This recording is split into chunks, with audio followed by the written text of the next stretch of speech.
September 19th, 1944, Musterbusch, Germany. The chill of the metal hatch seeps through Lafayette Poole's gloved hands as he stands exposed in the commander's cupola, eyes piercing the pre-dawn gloom toward the tree line ahead. His orders that morning ring clear, almost paternal. No spearheading today, P. You and your crew are bound for home. A war bonds tour awaits. Stick to the flank. Stay safe. But 6 miles from Aachen, with the jagged concrete teeth of the Siegfried Line gnawing at their rear, Poole knows the bitter truth etched by nearly 3 months of unrelenting combat. In war, safety is a cruel mirage. Beneath him rumbles the 3rd Sherman tank to bear the bold white block letters, "In the Mood," a nod to Glenn Miller's swinging anthem that once filled Texas dance halls. The first two, reduced to smoldering wrecks under his command. This one, in under an hour, will join their graveyard, capping the most lethal tank-killing spree in U.S. military annals. Hidden in Musterbusch's rubble-choked buildings, German defenders lurk with their dreaded 88mm flak guns and Panzerfaust rockets, beasts Poole has danced with dozens of times. His creed? Strike first, strike hard, close the kill before the enemy's superior firepower awakens. Yet on this dawn, with stateside glory and Evelyn's letters just days away, Poole's fabled luck teeters on the edge. How did a farm kid become America's deadliest tanker only to face doom on his safe exit? Part Uno, Prologue, Fateful Dawn in Musterbusch. September 19th, 1944, Musterbusch, Germany. The chill of the metal hatch seeps through Lafayette Poole's gloved hands as he stands exposed in the commander's cupola, eyes piercing the pre-dawn gloom toward the tree line ahead. His orders that morning ring clear, almost paternal. No spearheading today, P. You and your crew are bound for home. A war bonds tour awaits. Stick to the flank. Stay safe. But 6 miles from Aachen, with the jagged concrete teeth of the Siegfried Line gnawing at their rear, Poole knows the bitter truth etched by nearly 3 months of unrelenting combat. In war, safety is a cruel mirage. Beneath him rumbles the 3rd Sherman tank to bear the bold white block letters, "In the Mood," a nod to Glenn Miller's swinging anthem that once filled Texas dance halls. The first two? Reduced to smoldering wrecks under his command. This one, in under an hour, will join their graveyard, capping the most lethal tank-killing spree in U.S. military annals. The air hangs heavy with diesel fumes and the acrid bite of yesterday's burnt gunpowder. Poole hears the growl of fellow Shermans maneuvering into position, treads clanking over cobblestones, commanders murmuring positions over crackling radios. Hidden in Musterbusch's rubble-choked buildings, German defenders lurk with their dreaded 88mm, flak guns and Panzerfaust rockets beasts Poole has danced with dozens of times. He's learned to respect their punch, to harbor a cold fear, but never to let it freeze him. His creed? Strike first, strike hard, close the kill before the enemy's superior firepower awakens. That ferocity carried him through 21 major assaults, 2 tank infernos, and whispers of death where Kraut shells grazed armor by inches or ricocheted harmlessly. Yet on this dawn, with stateside glory and Evelyn's letters just days away, Poole's fabled luck teeters on the edge. Flashback to a dusty Texas farm, where a lanky boy wrestled steers under 100-degree suns. This same Poole, forged in scarcity, now rides the razor's edge of destiny. His claustrophobia demands he stay unbuttoned, turret open to the stars. Visibility, his edge in a coffin of steel. Crew banter crackles faintly. War daddy, you sure about flanking? Feels like dancing with fate. Poole grins grimly. They've tempted the Reaper before, from bocage ambushes to Panther duels. But today, the 3rd In the Mood hums with ominous promise. Its wet stowage ammo racks a slim shield against the storm. As first light creeps, a distant 88mm crack splits the air, the illusion shatters. How did a farm kid become America's deadliest tanker, only to face doom on his safe exit? Part 2. Farm Boy to Enlistee, Texas Origins. June 14th, 1941, Fort Sam, Houston, Texas. A 21-year-old farm boy from Odom signs his enlistment papers, his signature steady despite the tremor of destiny. Lafayette green Poole leaf to family, a towering 6'2" frame hardened by South Texas soil trades engineering textbooks for the rumble of armored might. Born July 23, 1919, mere minutes after twin brother John Thomas in the dusty plains near Odom and Clinton, Poole grew up where summers scorched past 100 degrees Fahrenheit and rain was a rare visitor. Life in 1,920 seconds rural Texas was raw endurance. Dawn to dusk, toil herding cattle, mending fences with baling wire, jury-rigging plows from scrap. No electricity flickered in their home. Water came from hand-pumped wells. Sundays meant church gatherings, the only break from isolation, with battery-powered radios crackling FDR's fireside chats when pennies allowed. Parents John McKinley and Marion Lee Ruth Poole instilled ironclad values, hard work, discipline, selfless service that would armor their son against war's chaos. Twins Leif and John Thomas, polar opposites in temperament, John later sailing Pacific destroyers in the Navy, shared a bond forged in scarcity, alongside sister Tinnie Mae. Young Leif's fire shone early. A Taft High School football star, his blistering speed and unyielding drive turned fields into battlegrounds. Graduating in 1937 amid Dust Bowl echoes that ravaged Texas farms, forcing families like his to improvise or perish. Academics matched his athletic fury. As valedictorian of Corpus Christi College Academy in 1938, an elite Catholic prep school drilling rigor into boys, Poole devoured math and mechanics, earning a spot in engineering at Texas College of Arts and Industries, now Texas A&M Kingsville. But Poole's soul thrummed with the ring's roar. Boxing's brutal poetry, aggression, reflexes, absorbing punishment mirrored his farm-honed grit. At 165 pounds, he carved an amateur record of 41 wins, 0 losses, clinching the sectional Golden Gloves in New Orleans amid jazz-soaked nights. Scouts beckoned for nationals, whispering pro-glory. But Poole demurred, engineering steady. The ring's a gamble, he'd say, eyes on bigger battles. Yet one twist lingers in veteran lore, a gritty 1,939 bout against a Dust Bowl drifter rival, where Poole, bloodied and cornered, unleashed a haymaker born of plow-caloose fists, foreshadowing tank duels. His mother, Marion's tear-streaked letter on enlistment day, pleaded, "Come home whole, my warrior boy, a emotional anchor against the storm." By 1941, Europe's blazed Nazi conquests, Britain's defiance, Japan's shadow demanded choices. Draft loomed, but Poole enlisted pre-Pearl Harbor, weighing 175 pounds of athlete-scholar steel. The Army glimpsed destiny, a Texan ready to spearhead against Panthers, his boxing decline a surprise pivot to war's ultimate arena. From arid fields to global forge, Poole's roots whispered resilience. How would this undefeated pugilist fare when steel met steel? Part 3. Training the Spearhead Armored Forge. The newly activated 3rd Armored Division at Camp Beauregard, Louisiana, christened Spearhead for its destiny to pierce Nazi lines, welcomed Poole in 1941. Mere months after activation on April 15th, amid America's frantic buildup. This mechanized juggernaut, blending tanks, infantry, artillery, and engineers, mirrored blitzkrieg lessons from Poland and France's fall, where German panzers had shredded static defenses. Poole joined Company C, 3rd Battalion, 32nd Armored Regiment, 3rd Platoon, commanding from the turret as staff sergeant, a rank defying norms, but his raw talent demanded it. He spurned officer commissions, scorning rear echelon maps for the visceral front. "I fight from steel, not shadows," he'd growl, choosing crew intimacy over command posts.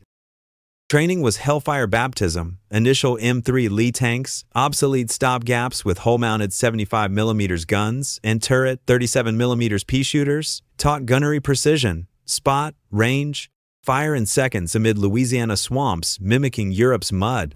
Radios crackled with drills coordinating infantry screens and artillery barrages. German tactics dissected panzer wedges, 88mm ambushes, while endless maneuvers simulated pursuits and defenses. Poole's aggression blazed. Top gunnery scores, intuitive terrain reads spotting hull-down hides, leadership welding raw recruits into a unit. Perfection or perish. He drilled pushing night shoots till eyes burned, turning load, aim, fire into heartbeat rhythm. A creative twist etched in division lore. During a 1942 live-fire mishap, a misloaded round nearly cooked off Poole's lee, flames licking hatches and choking smoke. Crew bailed in panic, but Poole, claustrophobic fire in his veins, hauled the loader back, smothering the blaze with dirt, forging unbreakable trust. "We live or die as pups," he vowed, the near-death bonding them like brothers in arms. Refusal of promotion stemmed from this. Officers orchestrated, he executed, exposed in the cupola for 360-degree eyes. Vulnerability, his edge over buttoned-up peers. Expansion hit Mojave Desert's furnace, California, Arizona waste prepping for North Africa ghosts, though Europe awaited. Heat-warped metal, dust-choked engines, crews dead reckoned across voids, maintaining seals under 120 degrees Fahrenheit. Infernos, lessons in reliability, trumping German over-engineering. Then Indiantown Gap, Pennsylvania's wooded hills echoing hedgerows, honed combined arms, tanks smashing mock bocage with rhino tusks, beach obstacle welds, engineers breaching mines, radio discipline razor sharp. Weaknesses ironed out, Sherman's thin armor versus Panther myths studied, fueling Poole's creed. Close fast, flank hard. Outrate their Quake 42 guns. By late 1943, Spearhead gleamed combat-ready, Poole's intensity legendary. Comparisons to Autocarius's Tiger Aces whispered, Germans bet on tech, Poole on crew synergy. A training dual twist, Poole's mock Sherman killing and umpire's Panther via audacious charge hinted at destiny. From farm grid to armored forge, how would this Texan invert blitzkrieg against its masters? Part 4. Across the Atlantic, waiting for day. December 1942. A stolen leave amid training's grind. Lafayette Poole wed Evelyn Wright in a quiet Texas ceremony, her steady gaze a beacon against war's encroaching shadow. "You're my anchor, Ev," he whispered, their vows sealing a bond that would birth 8 children, 4 sons, 4 daughters sustained by her letters through bocage bloodbaths. Those missives, tucked in his breast pocket like talismans, evoked home's warmth. "Fight smart, my war daddy." And "Come dance to Glenn Miller again." The song's infectious swing inspired their tank's name. In the mood, a cultural morale pulse amid GI's jitterbug dreams. Radios blaring hits to drown U-boat dread. September 1943, New York Harbor Pool and the 32nd Armored Regiment boarded troopships, crammed into bowels of liners, turned cattle cars, zigzagging the Atlantic's Wolfpack gauntlet. 2 weeks of puking over rails, depth charges booming from destroyer escorts, sonar pings shattering sleep, every shadow a Kriegsmarine periscope. "Feels like boxing blindfolded," Poole joked to his pups, masking the terror that claimed thousands in convoys before. They docked safely in Liverpool, the 3rd Armored staging near Bristol's misty Somerset, drilling 9 long months till June 1944. English lanes mimicked French bocage. Joint ops with Tommy's honed interoperability. Final tweaks to Sherman's waterproof for channel swims. Rumors swirled invasion when? Security choked gossip, but tension coiled like a spring. July 4th, 1944, Liverpool's Independence Day. Poole's lone combat defeat arrived with Joe Louis, the brown bomber touring to spike doughboy spirits. Louis, whose 1938 Schmeling rematch crushed Nazi-Aryan myths, sparred exhibition's symbol of American grit. Few dared the heavyweight legend, but Poole, undefeated firebrand, stepped up for light fun. His hooks landed surprises, drawing Louis's arm around whisper, "White man, time for a lesson." The champ schooled him with feather speed combos, technique trumping raw power. Without a KO, a humbling clinic in timing over fury. Poole later quipped, "He spun me like a Panther turret," but the twist resonated. Even giants fall to smarts, mirroring tank duels where Sherman's agility would outfox Teutonic behemoths. Louis's morale magic, fist bumps with GIs, echoed Poole's leadership rallying pups for the inferno ahead. June 23rd, Weymouth. D-Day scars fresh. June 6, beaches secured, hedgerows bleeding, allies, Spearhead boarded for Normandy. Tanks sealed against surf, nerves raw from Omaha horror tales, wrecked craft, cliff bunkers. Poole's creed hardened, strike first or die buttoned. Evelyn's latest letter burned in his pocket. The world's watching you, Leif. As ships slice channel waves. Curiosity gnawed. Would this Texan's swing-era spirit shatter Hitler's Atlantic Wall or claim him first? Part 5. Omaha Beach to First Blood, Normandy Hell. June 24th, 1944. Omaha Beach, Normandy. Rain lashes the scarred sands as the 3rd Armored Division wades ashore 18 days post-D-Day, mud-sucking at treads in chaotic assembly. Wrecked landing craft bob half-sunk in surf. German pillboxes gape like skulls on cliffs. Supply dumps sprawl with ammo crates and fuel drums, reeking of salt, diesel, and cordite ghosts. MPs herd traffic inland amid the din. Pool's first M4A1 Sherman 75mm gun, primed, waterproofing intact, grinds up the shingle, engine roaring defiance. Over days, the division sheds seals, test fires, coaxials, tunes bog tracks, prepping for bocage inferno. Pool's hand-picked Pups crew, synced from years of drills, pulses with quiet ferocity, their edge in a graveyard where tanks brood like Ronsons. Meet the Brotherhood. Corporal Wilbert Baby Richards, 24, baby-faced wiry 5'4" dynamo from the driver's hatch, parallel parking 33-ton beasts through village squeezes or reversing under fire. His open hatch a phobia-born gamble for escape after a jammed training trap. PFC Bertrand schoolboy close, 7-year-old Oregon kid with wire rims and boyish frame, bow. 30 cal gunner, shredding infantry flanks, doubling as ammo shuttle, in fury. Corporal Willis Groundhog Ole, 29, Illinois veteran, etched by goggles, main gunner's eye glued to sights, calm amid chaos, his rounds would etch legends. T5 Delbert Jailbird Boggs, 22, Ohio tough with manslaughter, whispers, court's army, or prison fork. The loader's wiry endurance slamming 25-pound 75mm shells in blistering rhythm. Pool, their war daddy? Fuse them, paternal drill master, exposed cupola king. Philosophy, etched, shoot first, kill, advance, never yield. Their 3-second fire cycle outpaced rivals, in the mood christened in white defiance.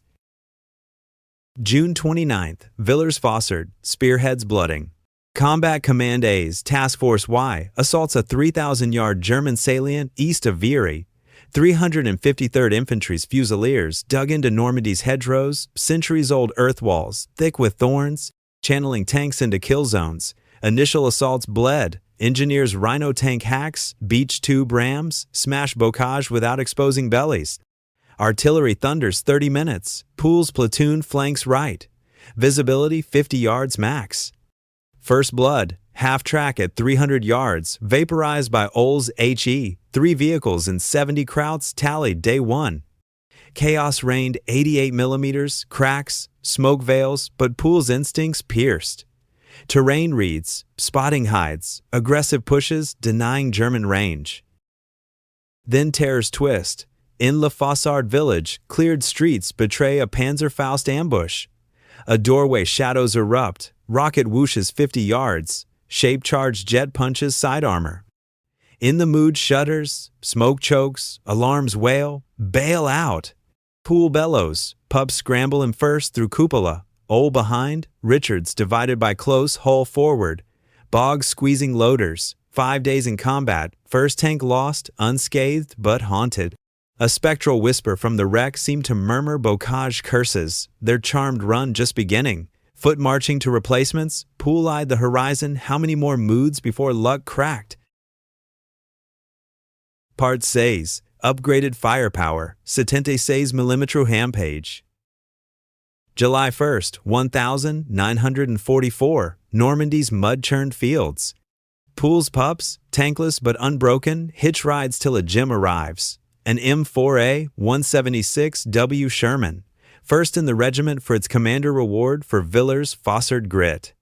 The W wet stowage ammo bays, doused in Ammudamp water glycol rust brew, caged rounds and fluid shields, slashing brew-up odds that branded early Sherman's Ronsons light every time. The 76mm M1 gun, a game-changer over the 75mm as pea shooter, penetrating Panther fronts at 500 yards, 100, sides at 2,000, shredding Mark versus longer range. He traded punch for anti-armor bite, perfect for Poole's creed, close, flank, overwhelm before KVK 4-2S or 88 seconds dialed in. In the mood, reborn in white paint, crew sinking to heavier barrels sway, new racks feel, bogs drilled faster loads, Old's eye locked eternal. Normandy's bocage grind tested steel souls, endless hedge assaults advance, draw fire, arty call, rhino smash, clear infantry, repeat. Visibility yards deep, pack 75 seconds divided by 88 seconds lurked walls, Panzerfaust night crawled for side divided by rear stabs. Casualties mounted, Poole's sixth sense blooms shadow foliage, tweaks screaming hides, sightline predicts, enemy think flipping ambushes. Dusk near Lambsnil Herman. Halting for night, a 40mm flak emplacement, ghosts 50 feet ahead, Krauts lax in setup, no radio warn, Poole's roar, gunner, fire, Old's 76mm APC BC flashes, 3-second kill vaporizes gun and crew, silence swallowing the boom. Instinct's edge, training's ghost, Panther, aces like Michael Whitman envied such snap.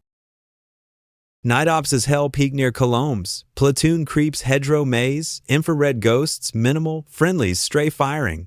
In the mood rounds a corner, Panther muzzle to muzzle, 30 yards. Teutonic terror, 75mm, K-42 punching Shermans at 2,000 plus, frontal glacis, shrugging 76 seconds, save point blank. Paper favored Fritz, reality bowed to Pups. Mutual spots, Panther spits twice. One winds turret over, ricochet skips belly inches. Old's reply pierces turret ring weak spot. Ammo cooks in orange hellfire, silhouetting more prey. 10-second duel. Pool backs, platoon pounces, fleeing shadows. Radio crowd panic intercepted Tommy Cooker ghost us, shattering invincibility myths. Whitman's Tigers felled by range. Poole's aggression negated tech, inspiring division. Close quarters, rate of fire blitz. Twist whisper, post-kill, a Pup's ritual, Old's goggle imprinted face-cracking rare grin. Bogs passing, lucky shells like talismans, masked growing toll. Evelyn's letter snippet, smuggled in resupply. Your fire lights are dark, but come home unburnt. Poole's rampage tally climbed. But bocage cursed with illusions. How long till German steel repaid the debt? Part 7. Breakout and Pursuit, Cobra to Falaise. July 26, 1944. South of Street Low, Normandy's corpse-littered fields. Operation Cobra unleashes aerial Armageddon. 1,500 heavy bombers and 380 mediums dump 4,000 tons in hours, pulverizing German lines into moonscape craters. Intended to shatter defenses for armored thrust, it succeeds brilliantly despite tragic blues. Over 100 Yanks, including Lieutenant General Leslie McNair, shredded by errant sticks. Dazed Wehrmacht remnants 7th Army, 5th Panzer stagger, coherence gone. 3rd Armored spearheads the flood, July 29th punching gaps, racing south at 30 miles per hour on roads once hedgerow clogged. Weeks of yard-by-yard hell flipped to blitz. Bypass Krauts surrender en masse, escape routes severed, Sherman's lapping Panzers and mobility's embrace. Poole's in the mood devours pursuit, volunteering Spearhead doom first into ambushes, mines, pack, fire casualties sky high, yet Pups' charm holds.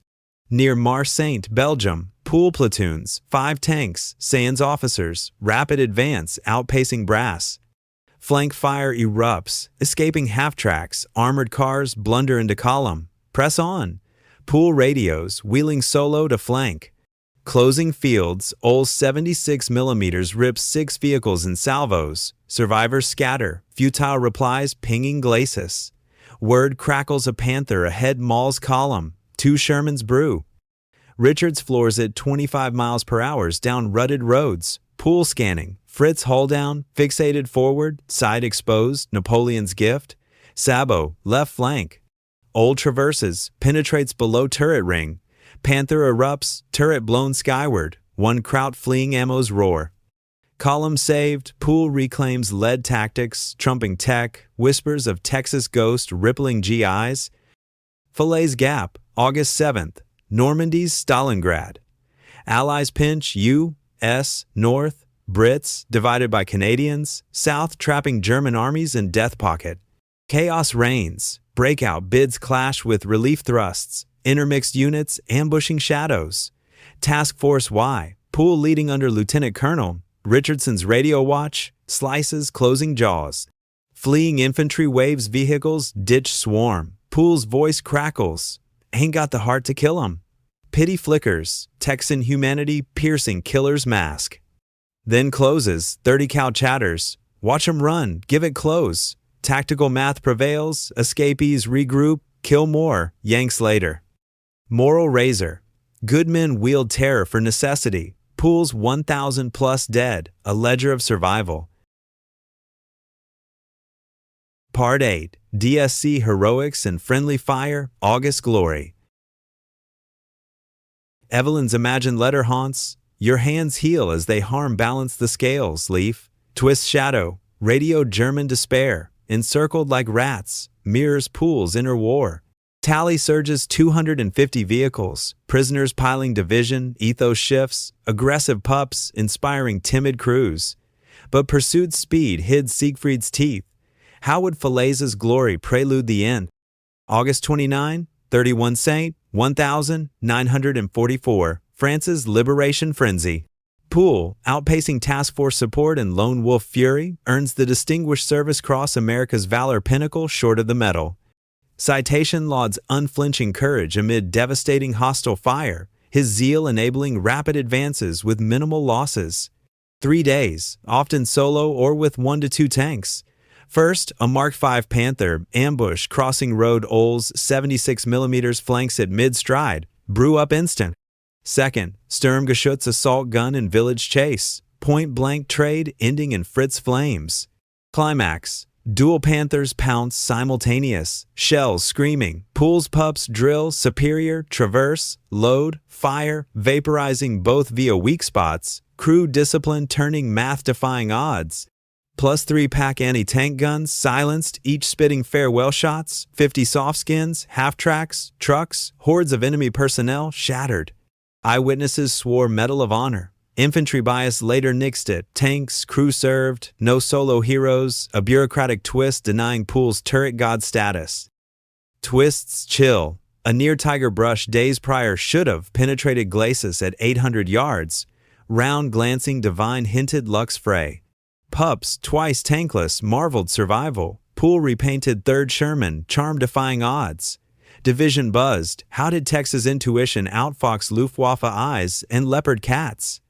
Evelyn's letter vibe. Even allies wound guard your fire, love. August blaze propelled to borders, but rejection's shadow loomed. Would heroism's peak precede the fall? Part 9, Final Mission and Wounding, Lux End. September 1944.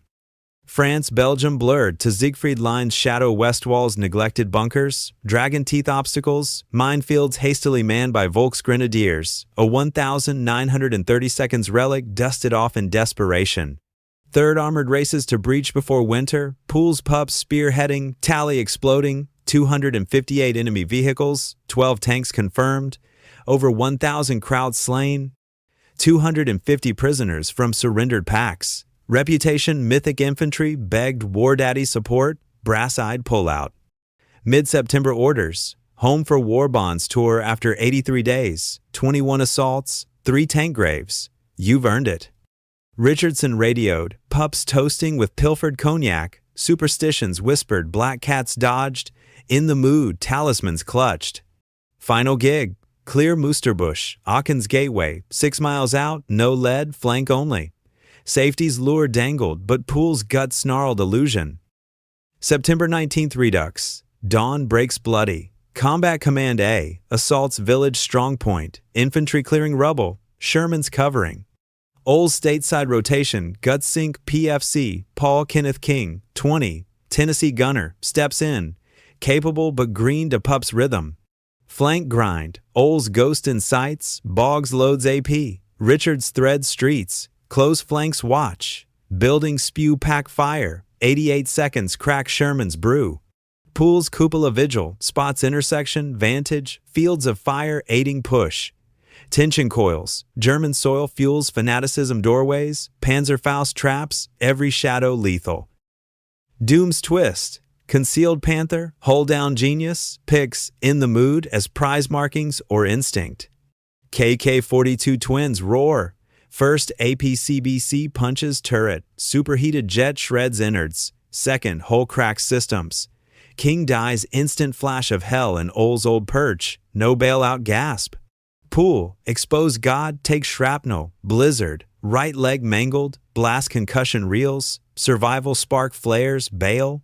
Pups, scramble, Richards divided by close hull hatch dashes, Boggs loader squeeze amid pain, Pool claws, cupola, leg useless, Sherman tips crater ward, wedging him hatch trapped. Crew defies flames, Hall's war daddy clear as ammo, erupts skyward, medics swarm, staunching blood. Shock claims consciousness. Evac chain, field aid to hospitals, leg amputated 8 inches above knee, life saved, tanker ended. King sacrifice, routine rotations random reaper, underscored war's dice. Pool's defiant last radio. Flank held, press Aachen, shattered safety myth. 83 days charm cracked, how would Bond's tour hero bear the phantom limb's weight?